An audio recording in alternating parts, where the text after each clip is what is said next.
Hello everyone, welcome back to Guide to Everything. In today's video, I'll show you on how you can easily publish a Base44 application. Now, the first thing that you want to do is to log in your account on the official website right here. And then with that, you can now start by creating your application. In my case, I already created one, which is going to be right here.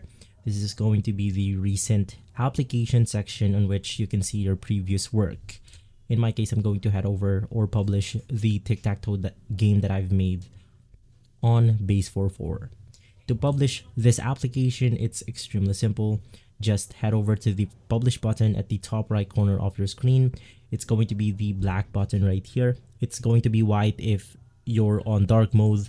So just click on this button, click on the publish application, and from there, it will then automatically publish the application into the selected URL right here, which is going to be this one. Now you can share this to any one of your friends. It doesn't matter.